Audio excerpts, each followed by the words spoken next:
एक ये ट्रिमिंग की जबरदस्त तकनीक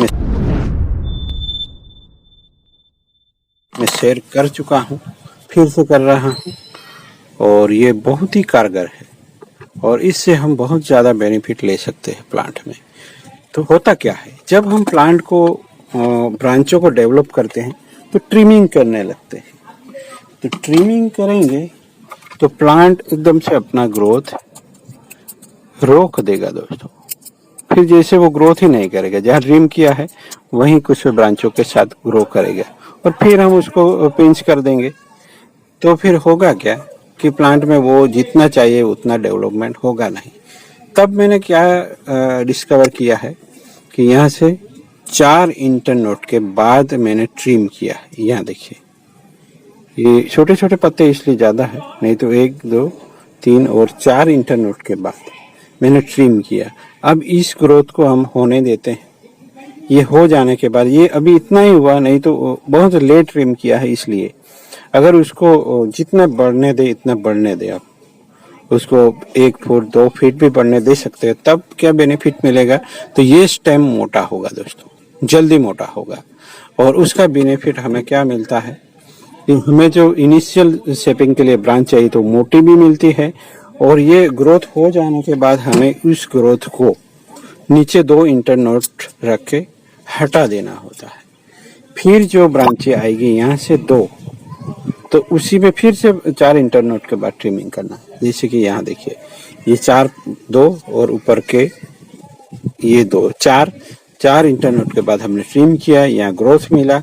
अब इस ग्रोथ को हमें यहाँ से हटा देना है। अब ये बाकी बच्चे 2 इंटरनोड में से पत्ते आएंगे, सॉरी ग्रोथ होगा, और उस ग्रोथ में हमें फिर से 4 इंटरनोड के बाद करना है। तो बैक बडिंग क्यों किया हमने, क्योंकि हमें ये मोटी भी चाहिए थी और सुरक्षित दूरी के बाद हमें ब्रांचिंग चाहिए थी, इसलिए अब यहाँ से ब्रांचिंग करवाएंगे हम। ऐसा ही यहाँ भी करूँगा मैं। तो इस तरीके से हम ब्रांच डेवलप करते हैं और बहुत ही अच्छा और कारगर तरीका है दोस्तों। यहाँ भी मैं अब ये जो इंटरनोड के बाद 2 इंटरनोड के बाद उसको निकाल दूंगा, क्योंकि हम 4 इंटरनोड के बाद जब ट्रिमिंग करते तो ऊपर के 2 इंटरनोड में ही ग्रोथ मिलता है। जैसे कि यहाँ 4 पत्तों के बाद हमने ट्रिम किया तो यहाँ से ही ग्रोथ होगा, इन दोनों पत्तों से कुछ नहीं होगा, याद रखिएगा। तो यहाँ जो ग्रोथ हुआ है उसको अब मैं हटा रहा हूँ।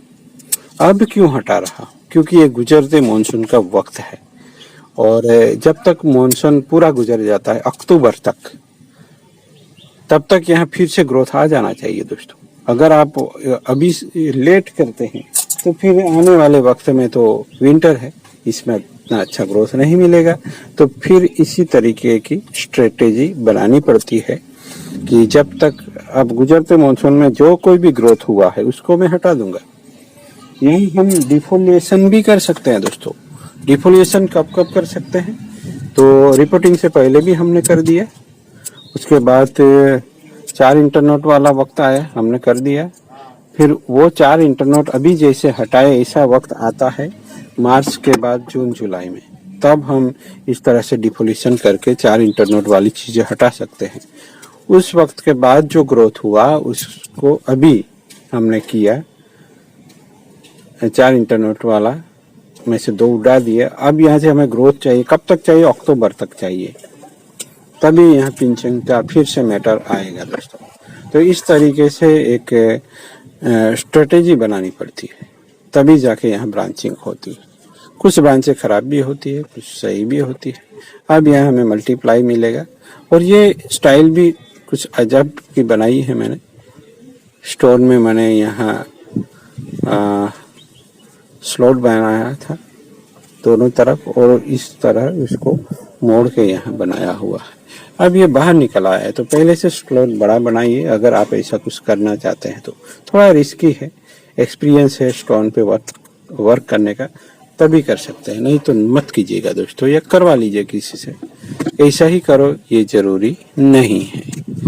और ये फेल भी होता है, हम इस रोक को निकाल के ऐसे भी डेवलप करेंगे तो भी अच्छा लगेगा। ये रॉक भी पिस्टल नहीं है दोस्तों, ये रास्ते का पत्थर है, थोड़ा हाइट वाला है। तो इस तरीके से आप व्यूहात्मक तरीके से यानी स्ट्रेटजी बना के अगर वर्क करते हैं तो आपके पास एक ब्रांचिंग स्ट्रक्चर मिलता है आपको, और वो गजब का मिलता है। आप लोगों ने देखा ही होगा कई सारे मेरे प्लांट्स में अब ब्रांच स्ट्रक्चर बनने लगा है, जो कहीं नहीं और देखने को मिलता है। Thank you for watching.